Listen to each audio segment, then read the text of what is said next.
New on the night team, the Gangster Disciples are a violent gang with a long history of lawlessness here in the United States, according to a federal indictment filed last month.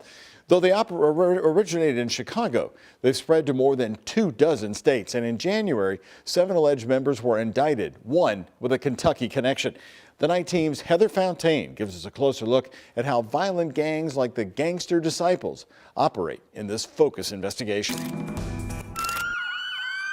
They're killing people every day. When it comes to organized crime, That no mercy mentality. the Gangster Disciples are towards the top of any law enforcement list. Discipline, very organized. They had a hierarchy just like a military does. Controlling certain streets since the 1960s across several states. They were one of the biggest gangs in Chicago, dealing drugs. And just last month, 7 alleged leaders of the infamous gang were arrested. It is a big deal. One of them, originally from here in the Commonwealth, about 100 miles east of Louisville.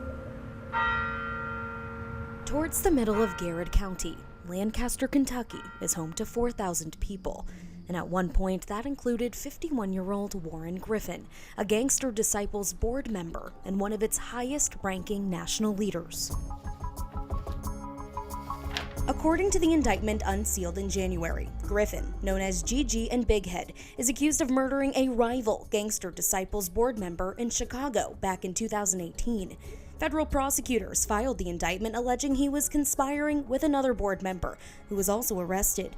The indictment claims Griffin had discussions with that other board member, intending to kill members of their own gang that were resisting the new leadership for a chapter in East St. Louis. Court documents also claim he committed the murder in a cold, calculated, and premeditated manner. Guns, gangs, drugs, and violence, they all go together. Rick Sanders has 40 years in law enforcement, currently serving as the police chief of Jeffersontown.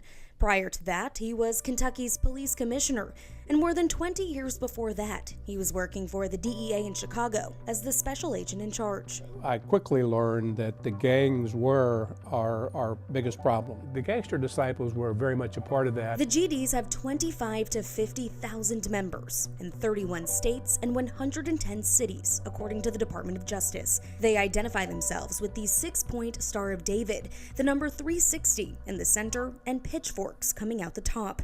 They'll usually deal cocaine and heroin. The Gangster Disciples were handing out free samples of heroin to the people on the south side of Chicago, trying to gain new customers. Sanders showed us this surveillance video, taken on the streets of Chicago in 2003. He's checking the money to make sure it's real. Illustrating how gangs would use children to distribute the drugs. They know that when we make the arrest of a 12-year-old, it's going to not really go very far. Their police cameras also captured this shooting in the middle of a Chicago street and in the middle of the day. He's pulling a gun from his waistband right in front of the camera. An initiation into a gang might be that you have to harm or kill somebody. There's a lot of torture that might be involved. I know of cases where they've had their tongue cut out for being caught speaking to the police. Sanders launched a task force in the early 2000s with the DEA in Chicago. He focused on taking out the top 21 major players in organized crime, GDs included. They got more than half. By arresting these particular kingpins, we're actually taking off a lot of drugs, but more importantly, we were stopping a lot of the violence. Though, decades later, he's forced to shake his head once again, knowing there's been an uptick in killings in his own hometown. The violence that we're seeing now concerns me.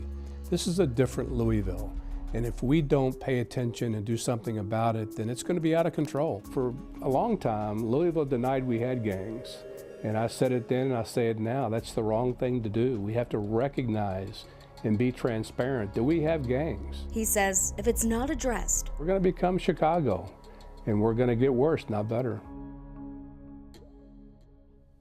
We took those concerns to Louisville Metro Police Chief Erica Shields, who sent us a statement saying, in part, tackling issues related to criminal enterprises and gang-related activities are paramount to addressing violence in any city. We have strong partnerships with federal agencies and are dedicated to thwarting gang violence. As for Warren Griffin, he's already doing time in a federal prison in Ashland, Kentucky, according to the Federal Bureau of Prisons. That January indictment says that while he was locked up in 2019, Griffin was using a contraband cell phone to make calls from prison. Rick Sanders says that's not unusual. He says even Gangster Disciples leader Larry Hoover was able to control drug activity on the streets of Chicago while behind bars. For Focus, I'm Heather Fontaine.